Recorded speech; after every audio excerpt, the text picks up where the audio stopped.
Kita akan melanjutkan pembelajaran firman Tuhan sore hari ini.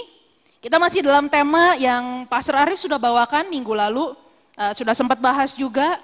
Kita bicara, ada tertulis di belakang, temanya adalah bicara mengenai restoring what is broken. Merestorasi atau memulihkan apa yang rusak.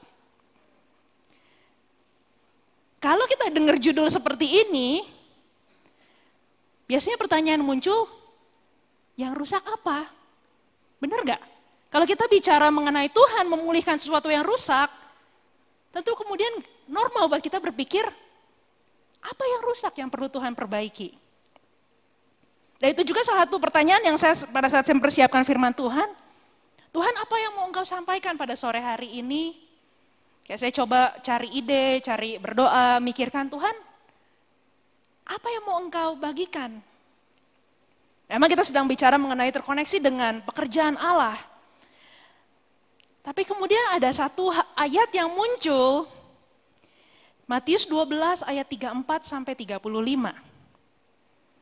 Bicara seperti ini, karena yang diucapkan mulut meluap dari hati.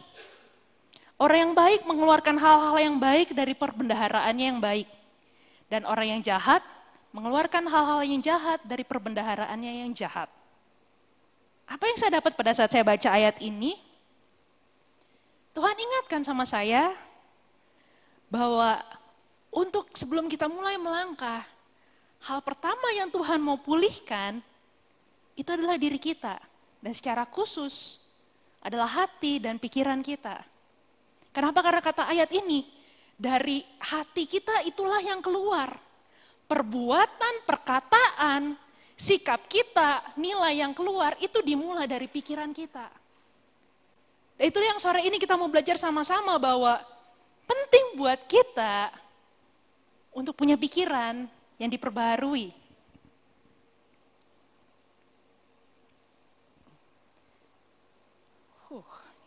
Kok kayaknya langsung pada tegang ya? Jangan tegang, firman Tuhan adalah firman yang memerdekakan.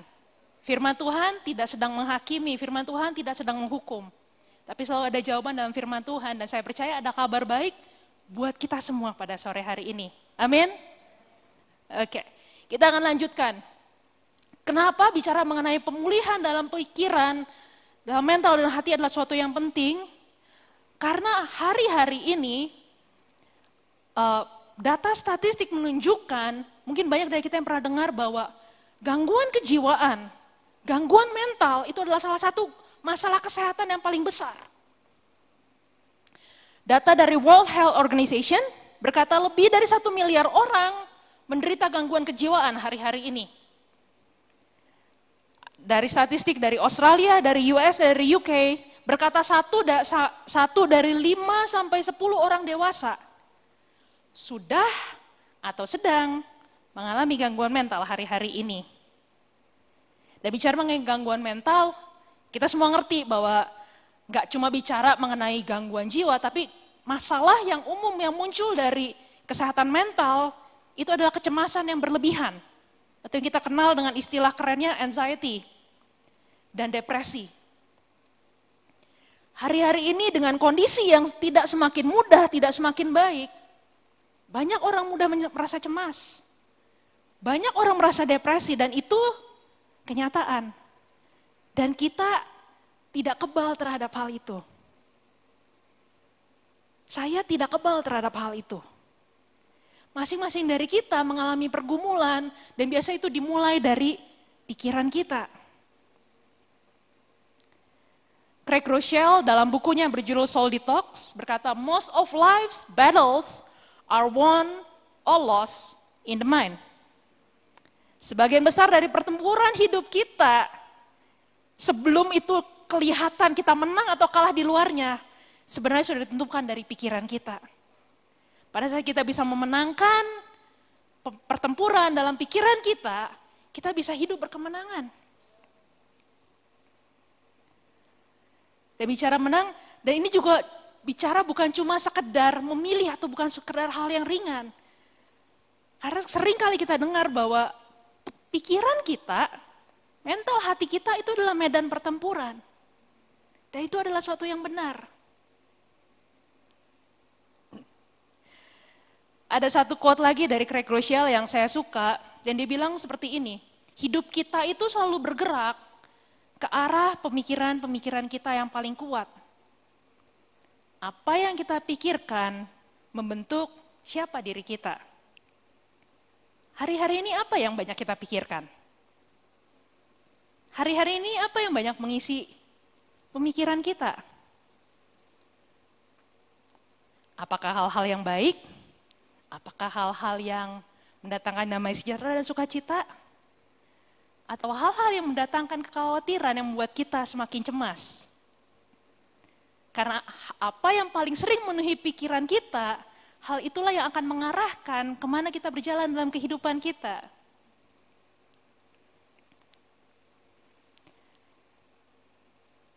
Nah, sebelum kita masuk lebih lanjut, saya mau tanya, siapa di antara kita di tempat ini yang punya media sosial? Facebook, Instagram, TikTok, YouTube, atau yang zaman dulu Friendster. Nah, ketahuan kan umurnya kan? Kita hidup di dunia yang sudah berevolusi secara digital, di mana sekarang sosial media itu adalah bagian dari keseharian kita sehari-hari. Yang awalnya hanya sekedar buat posting foto, buat menjalin hubungan dengan teman-teman yang jauh. Sosial media sudah berevolusi dengan sangat cepat, dengan mengikuti, menambahkan sesuatu yang disebut dengan algoritma. Mungkin banyak dari kita yang, aduh ini apa lagi nih? Ini akan menunjukkan sesuatu bahwa media sosial semua yang kita pakai hari-hari ini menggunakan apa yang disebut algoritma. Apa itu? Yaitu adalah serangkaian aturan dan perhitungan yang menentukan konten yang dilihat oleh pengguna di timeline mereka. Algoritma menganalisa perilaku kita, apa yang kita sukai, likes, comment, share, dan mereka mempersonalisasi konten, membuat konten itu, memprioritaskan konten buat sesuatu yang menarik, dengan tujuan memaksimalkan perhatian atau menarik perhatian dan keterlibatan penggunanya, engagement, attention and engagement. Kalau ada dari kita yang kerja di dunia profesional mengenai sosial media, hal itu biasa, engagement itu adalah salah satu keyword di dunia media sosial. Tujuan dari media sosial adalah untuk meng-engage, untuk membuat orang berinteraksi.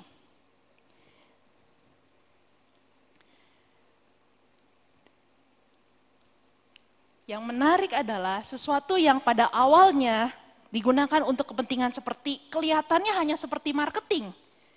Mencari sesuatu yang, supaya cocok dengan audiens. Itu bukan konsep yang salah, itu konsep yang dipakai dari dulu. Tuhan pun pakai, kalau kita mau tarik ini agak jauh, Tuhan memakai perumpamaan. Kenapa? Karena perumpamaan itu bisa terhubung dengan siapa yang mendengar firman yang sedang disampaikan. Konsepnya sama, dasarnya sama. Tapi tujuan akhirnya dari algoritma ini adalah untuk mengikat kita, membawa kita pada keterikatan pada media sosial dan menarik perhatian kita. Dan itu yang sedang terjadi hari-hari ini. Baik kita suka ataupun tidak suka, media sosial adalah bagian dari kehidupan kita.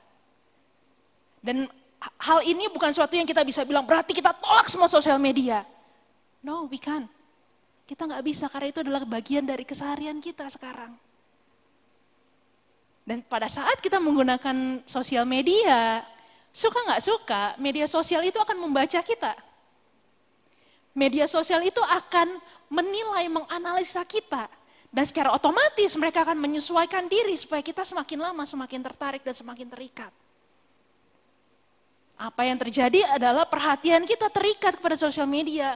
Dan hal itulah yang makin lama akan semakin memenuhi pemikiran kita. Saya baca satu laporan dari Indonesia Millennial and Gen Z Report tahun 2025 dari IDN Research. Yang ini bukan research Kristen, ini adalah research dari orang-orang Indonesia yang disurvei secara random dari kota besar dan kota-kota kecil. Dan yang menarik adalah Generasi milenial dan Gen Z mengetahui hal ini, mereka menyadari bahwa media sosial itu menarik mereka. Dan secara nggak langsung menjadi penyebab, salah satu penyebab dari turunnya kesehatan mental. Banyak dari mereka yang tahu bahwa sosial media yang menyebabkan banyak dari mereka merasa cemas dan stres. Dan mereka bilang mereka mulai mengadopsi yang dikenal dengan digital detox. Atau tidak menggunakan sosial media untuk waktu tertentu. Bukan seterusnya karena mereka tahu bahwa sosial media adalah bagian dari kehidupan kita sekarang. Tapi mereka memilih untuk puasa sosial media dalam waktu tertentu supaya mereka menjadi lebih sehat. Dan hal ini buat saya menarik bahwa masalah dengan sosial media itu bukan hanya sekedar yang, oh ini cuma karena di gereja kita bilang kita nggak boleh pakai sosial media. No, it's actually a public concern. Bahwa orang-orang, semua generasi milenial dan Gen Z mengetahui hal ini. Dan mungkin banyak dari kita juga tahu bahwa pada saat kita menggunakan sosial media secara berlebihan, hal itu merusak kesehatan mental kita.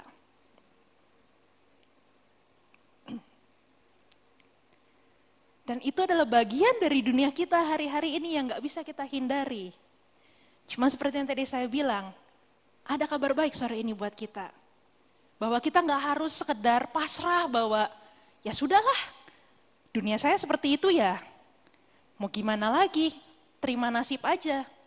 No. Di mana firman Tuhan diberitakan, di situ ada kemerdekaan. Dan sore ini ada kabar baik yang Tuhan mau berikan.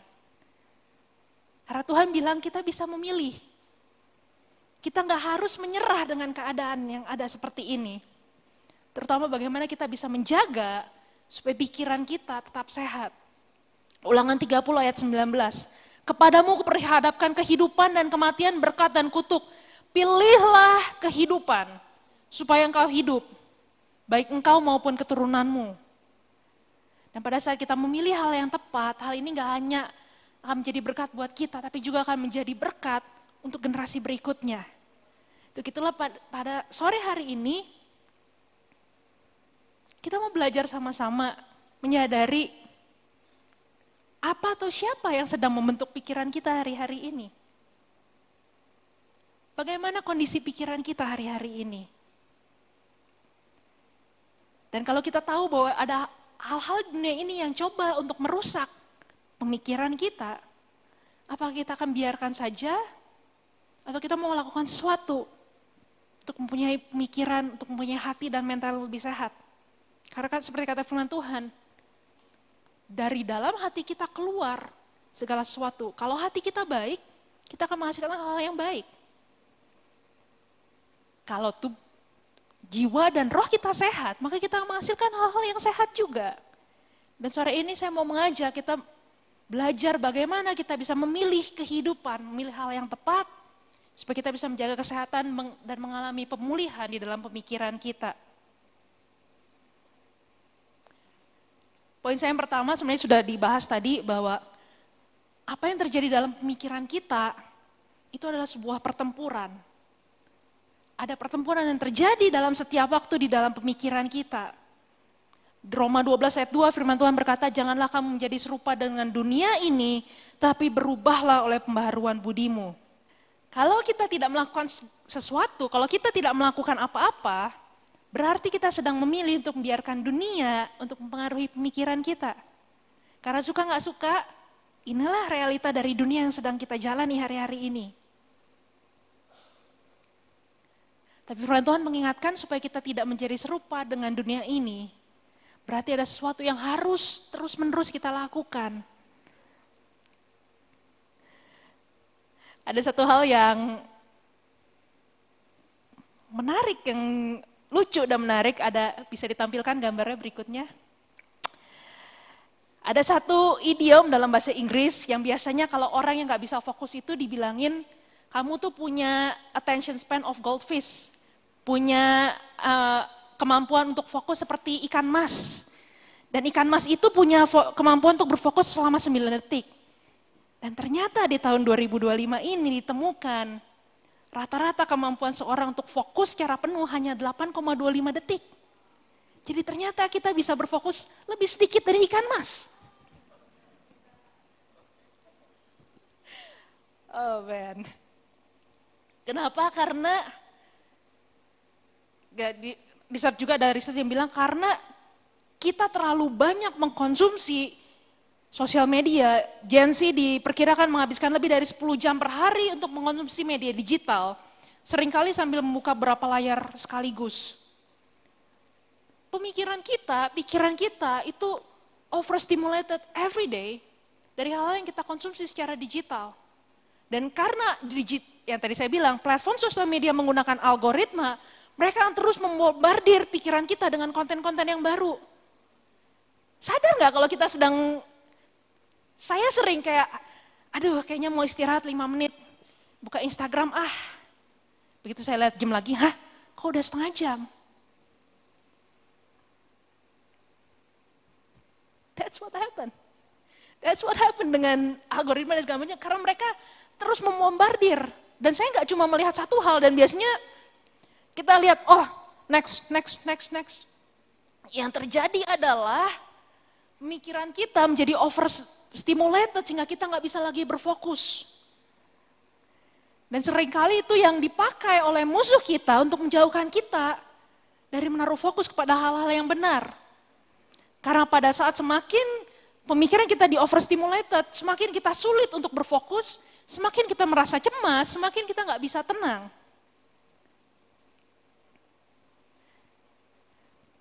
Tapi Tuhan memanggil kita untuk hidup dengan cara yang berbeda. Mazmur 1 ayat 2-3. Yang kesukaannya ialah Taurat Tuhan, dan yang merenungkan Taurat itu siang dan malam. Ia seperti pohon yang ditanam di tepi aliran air. Pada saat dunia berkata, bereaksi dengan cepat. Tuhan berkata suatu hal yang lain. Pada saat dunia berkata, scroll terus, lihat hal berikutnya. Firman Tuhan berkata, cintai firman Tuhan. Pada saat dunia berkata, kasih reaksi instan, langsung begitu melihat sesuatu langsung bereaksi. Firman Tuhan berkata, diam dan kenallah Tuhan. Dunia mengajarkan, kejar terus, jangan pernah puas, penuhi pikiranmu dengan informasi yang berlebihan. Tapi Tuhan berkata, pikiranlah perkara yang di atas, bukan yang di bumi. Dan pada akhirnya dia berkata, terus sibukkan dirimu dan teruslah biarkan dirimu terikat dan pada akhirnya menuju kematian. Tapi Tuhan berkata lain, aku mau memulihkan engkau. Dan itulah yang Tuhan ajarkan pada sore hari ini. Bahwa kita harus bijaksana dalam menggunakan hal ini dan tahu bahwa kita tidak didesain untuk mengkonsumsi hal-hal seperti ini secara terus-menerus. Walaupun dunia di sekitar kita melakukan hal ini, tapi adalah suatu pertempuran di mana kita harus mengambil keputusan. Apakah kita akan berfokus kepada firman Tuhan dan melakukan apa yang Tuhan perintahkan? Cintai firman-Nya, diam dan kenallah Tuhan, pikirkan perkara yang di atas, karena kita tahu Tuhan mau memulihkan kita.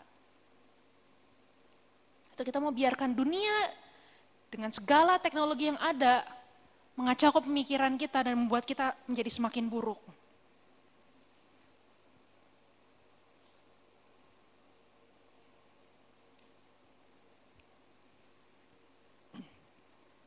Cara iblis untuk bekerja, musuh kita bekerja hari-hari ini, dia nggak harus selalu menghancurkan kita dengan hal yang besar.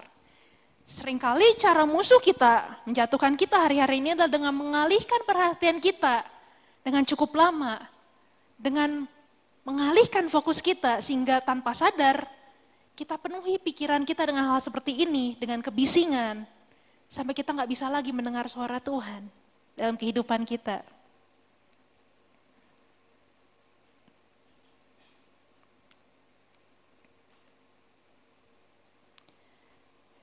Jadi pertempuran dalam pikiran kita. Kalau hal ini dimulai dengan apa yang menarik perhatian kita. Menarik perhatian, hal pertama, grabbing your attention. Maka bagaimana kita bisa menang adalah dengan memenuhi perhatian kita dengan hal yang tepat. Karena pada saat kita penuhi pikiran kita dengan hal yang tepat, disitulah kehidupan kita akan mulai diperbaharui.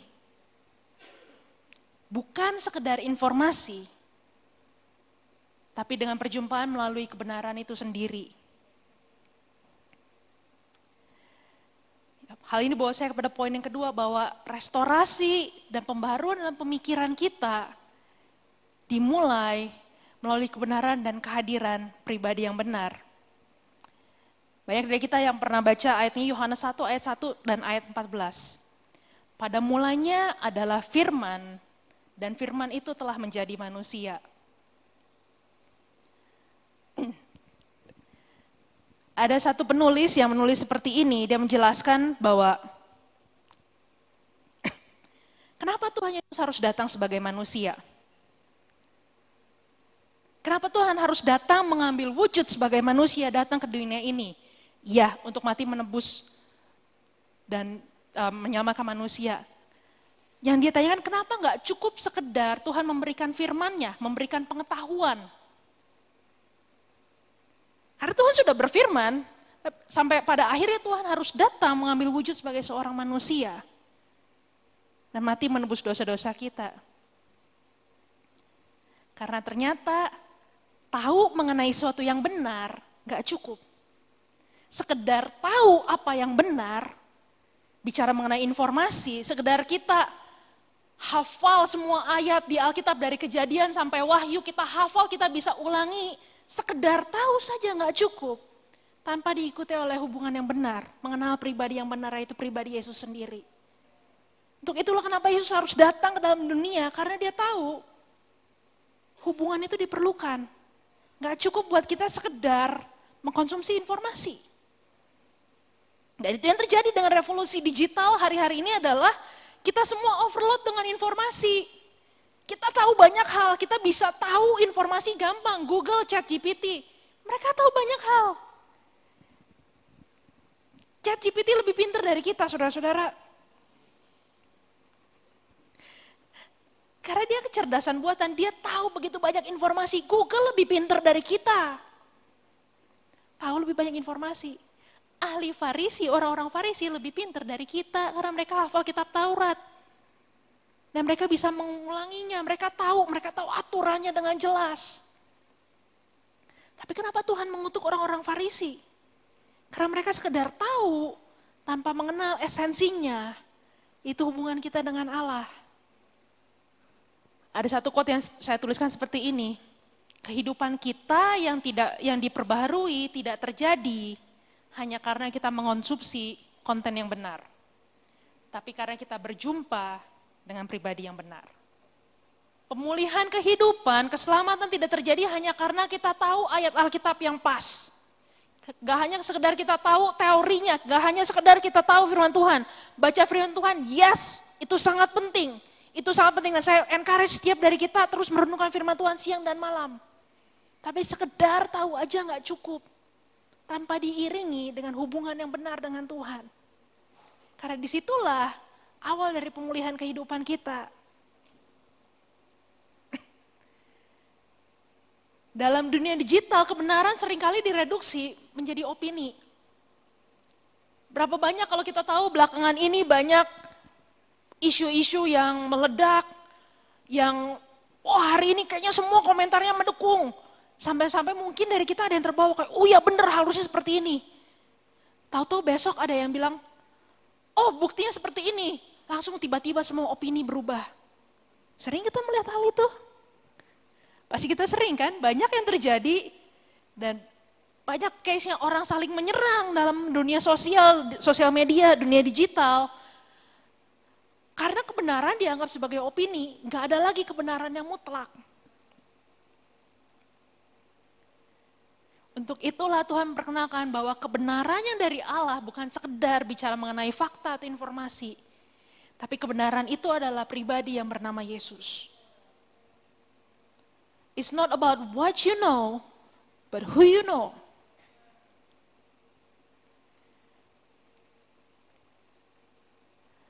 Transformasi yang sejati hanya bisa terjadi pada saat kita hadir sepenuhnya, pada saat kita terlibat dalam sebuah hubungan.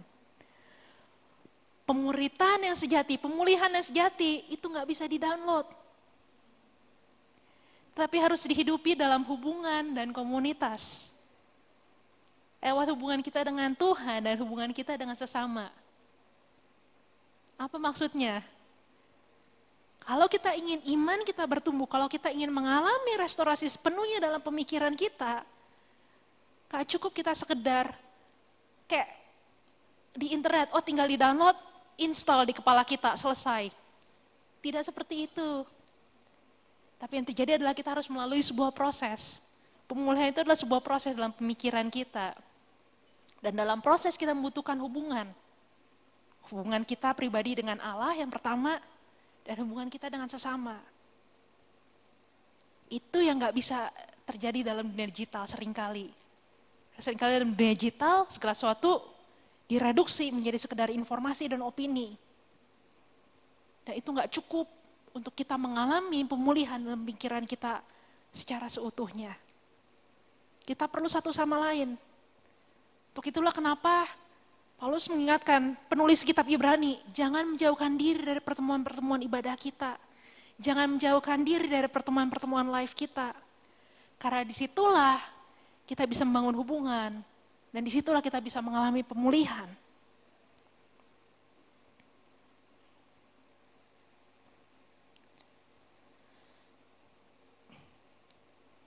Dan seperti yang tadi saya bilang, untuk kita bisa memulihkan, punya pikiran yang bisa terfokus, ini gak cuma sekedar sesuatu yang terjadi dalam 1 hari atau 1 jam. Atau tadi yang seperti saya bilang, kayak tinggal install software aja selesai, gak bisa. Pemulihan adalah sebuah proses. Dan inilah sesuatu yang kita harus jalani secara terus-menerus. Filipi 4 ayat 8-9 berkata seperti ini. Jadi akhirnya saudara-saudara, semua yang benar, semua yang mulia, semua yang adil, semua yang suci, semua yang manis, semua yang sedap didengar, semua yang disebut kebajikan dan patut dipuji, pikirkanlah semuanya itu. Dan apa yang telah kamu pelajari dan apa yang telah kamu terima dan apa yang telah kamu dengar dan apa yang telah kamu lihat padaku, lakukanlah itu. Maka Allah sumber damai sejahtera akan menyertai kamu. Paulus mengingatkan bahwa ini adalah keputusan yang harus kita lakukan setiap hari, setiap saat. Karena seperti yang saya bilang, pada saat kita nggak aware, dunia akan segera menarik kita.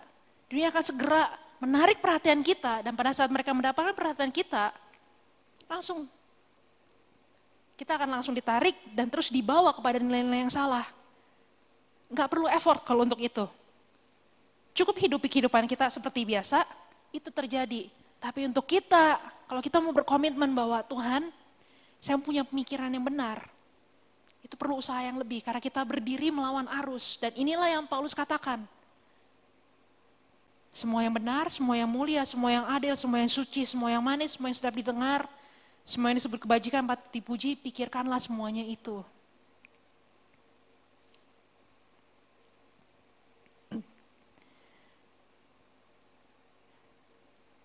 Dan hal ini nggak mudah, saya tahu. Dan saya menyadari, dan untuk itu kita perlu satu sama lain. Kenapa kita perlu tertanam dalam komunitas? Kenapa kita perlu terus tertanam dalam firman Tuhan dan dalam komunitas? Karena hal ini adalah sesuatu yang harus kita lakukan setiap harinya. Tadi saya sudah tampilkan quote ini, our lives are always moving in the direction of our strongest thoughts. What we think shapes who we are. Ada satu ilustrasi yang, kalau dari antara kita ada yang punya taman, biasanya tanaman-tanaman yang indah itu membutuhkan perhatian ekstra. Tanaman bunga, tanaman buah perlu dipupuk, perlu disiram, perlu disiangi, perlu usaha lebih untuk menghasilkan hal-hal yang indah. Tapi sebaliknya, hama dan gulma gak perlu diapa-apain, tumbuh sendiri. Dan biasanya lebih subur, lebih cepat subur dibanding yang bagus-bagus. Dan itulah kenyataannya bagi kehidupan kita hari-hari ini. Kita hidup di dunia yang dikuasai oleh sistem yang rusak. Dan kita tidak, Tuhan masih panggil kita untuk hidup dalam dunia ini. Firman Tuhan, aku tidak minta bahwa engkau menarik mereka dari dalam dunia ini. Tapi biar Roh Kudus yang menyertai kita. Itulah yang akan kita perlu lakukan setiap harinya. Kalau kita nggak aware, kalau kita nggak berusaha melakukan hal yang perlu kita lakukan, berfokus dengan hal yang tepat, pikiran kita akan terus dikalahkan oleh sistem dunia ini. Dan hasilnya, kecemasan berlebihan, depresi, gangguan kejiwaan, kita nggak bisa tidur dengan tenang, kita nggak bisa berpikir dengan jernih, segala sesuatu terasa stres, kita gampang marah, dan segala sesuatu terjadi karena pemikiran kita yang tidak dipenuhi oleh hal-hal yang tepat. Dan sore ini firman Tuhan menawarkan, kepadamu kuperhadapkan kehidupan dan kematian, pilihlah kehidupan, supaya kamu hidup, dan untuk anak-anakmu juga untuk generasi berikutnya.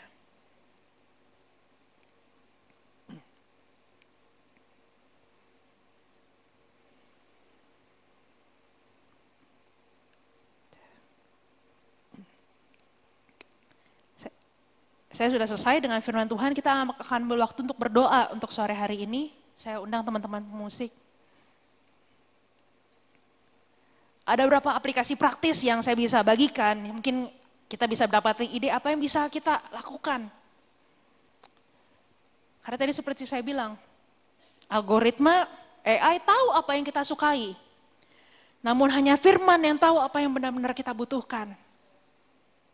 Bagaimana aplikasinya? Mungkin kita bisa pilih satu ayat setiap minggu untuk direnungkan. Tuliskan di buku catatan dan renungkan sepanjang minggu itu. Satu ayat aja. Dulu kita di sekolah minggu, di Life Kids sering diajarkan ayat hafalan. Nah itu adalah kebiasaan yang baik untuk kita menghafalkan firman Tuhan dan merenungkan. Kenapa nggak kita lakukan hal itu hari-hari ini?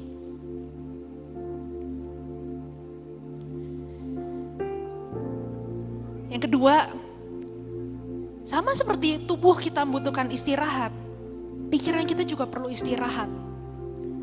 Kalau kita terus-menerus nggak pernah membatasi pemikiran kita untuk terekspos dengan sosial media, dengan dunia digital, maka kita nggak akan pernah bisa tinggal diam dan tenang.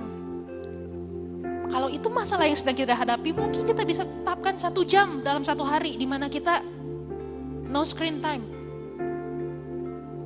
Taruh handphone kita, taruh alat elektronik, gadget kita, mungkin buka Alkitab, buku, duduk, atau berdoa tanpa screen. Biar pikiran kita bisa belajar untuk berfokus kembali dan tenang.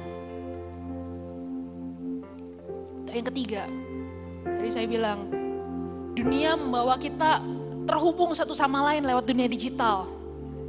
Tapi Tuhan memanggil kita ke dalam suatu hubungan. Kalau ada di antara Bapak Ibu yang mungkin belum tergabung dalam life group, jangan hanya sekedar duduk dan menikmati konten, atau menikmati informasi firman Tuhan. Tapi hiduplah dalam komunitas di mana kita akan terus digesek, diasah, dipertajam satu sama lain. Karena disitulah di mana kita akan mulai dipulihkan. Saling menegur, saling membangun. Ini adalah sebuah proses yang panjang.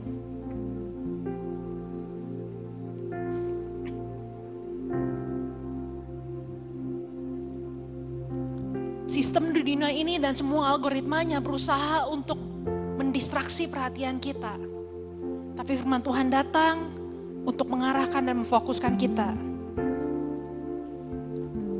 Pada saat semua algoritma di dunia ini mendorong kita untuk segera bereaksi dengan instan, firman Tuhan mengajarkan duduk diam dan renungkan firman Tuhan.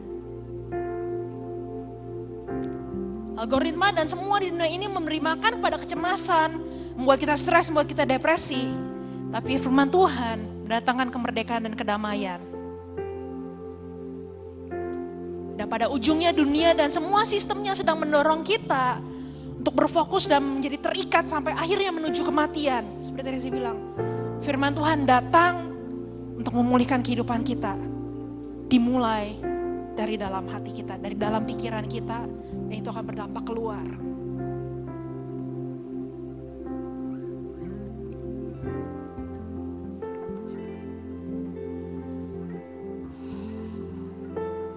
Saya bilang kita akan ambil waktu sedikit untuk berdoa. Kita masih ada waktu. Yuk, mari sama-sama saya ajak kita tundukkan kepala kita. Saya undang teman-teman singer.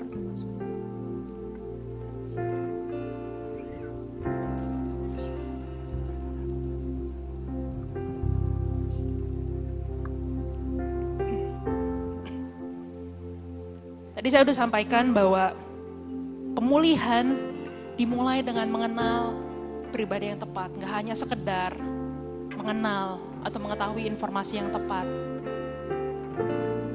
Kalau boleh saya minta kita semua tutup mata, karena saya mau menanyakan, saya nggak mau melewatkan kesempatan ini. Pemulihan kehidupan kita, keselamatan kita dimulai dengan mengenal pribadi yang tepat. Dengan menerima Yesus sebagai Tuhan dan Juru Selamat kita secara pribadi.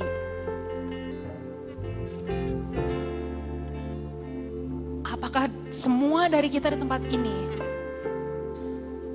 percaya dan tahu bahwa kita sudah menerima Yesus sebagai Tuhan dan Juru Selamat kita secara pribadi? Kalau mungkin kita nggak yakin atau kita bilang, mungkin ada di antara kita yang berkata, saya nggak pernah mengenal pribadi itu dan saya mau mengenal pribadi itu sore hari ini. Tuhan ada di tengah-tengah kita dan Dia mau masuk dalam kehidupan kita.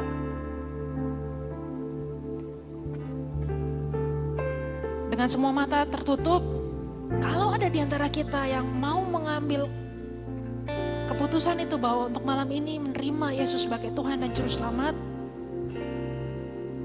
cukup buka mata dan lihat saya secara pribadi. Saya nggak akan panggil atau minta Bapak Ibu untuk ke depan, tapi kita hanya akan berdoa bersama-sama aja.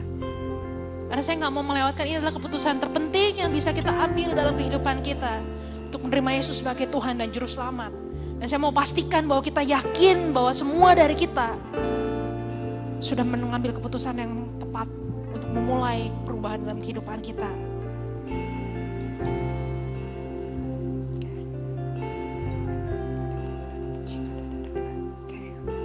Oke.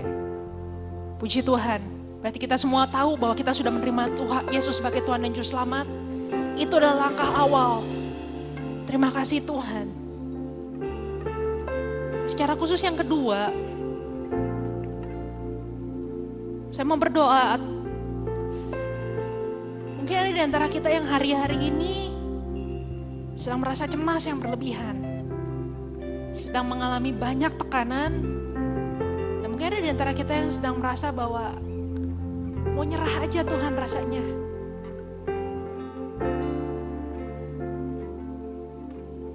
Sore hari ini ada kabar baik. Ada pengharapan, ada jawaban, ada pemulihan dalam Tuhan. Kalau mungkin ada di antara Bapak Ibu atau saudara-saudara tempat ini yang sedang berkata bahwa saya perlu Tuhan. Saya banyak mengalami tekanan, saya banyak mengalami gangguan terutama dalam pikiran saya. Saya gampang merasa cemas dan stres belakangan ini.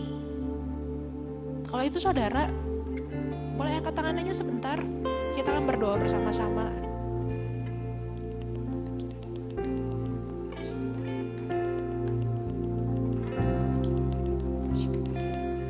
Oke, thank you. Terima kasih untuk tangan-tangan yang diangkat.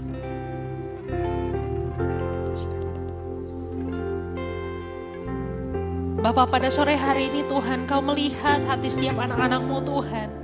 Terutama mereka yang berbeban berat pada sore hari ini Tuhan, firman-Mu berkata, marilah kepadaku semua yang letih lesu, aku akan memberikan kelegaan. Aku berdoa, Bapak kuasa-Mu turun Tuhan pada sore hari ini Tuhan. Kelegaan turun untuk saudara-saudara kami yang sedang mengalami banyak tekanan hari-hari ini Tuhan. Aku berdoa biar Roh Kudus Kau hiburkan, Kau berikan kekuatan, berikan harapan yang baru Tuhan. Apapun yang sedang dihadapi, biar kami terus memandang, terus berfokus kepada kebenaran firman-Mu. Dan biar pemikiran kami gak terus-menerus dipengaruhi oleh sistem dunia yang terus membawa kami ke dalam kehancuran. Tapi biar kami berfokus untuk hari ini, untuk memilih Engkau Tuhan. untuk memilih mengutamakan Engkau dalam kehidupan kami. Untuk membiarkan firman-Mu dan nilai-nilai kebenaran-Mu yang menguasai kehidupan kami Tuhan. Bapak, kami gak sanggup dengan kekuatan kami sendiri, tapi kami percaya Engkau sanggup Tuhan. Karena kuasa-Mu lebih besar dan Engkau sanggup. Kamu serahkan saudara-saudaraku Tuhan yang pada sore hari ini membutuhkan pertolongan. Kami percaya Engkau akan terus menjawab, Engkau akan terus menjamah kehidupan mereka Tuhan. Mulai dari hari ini dan seterusnya.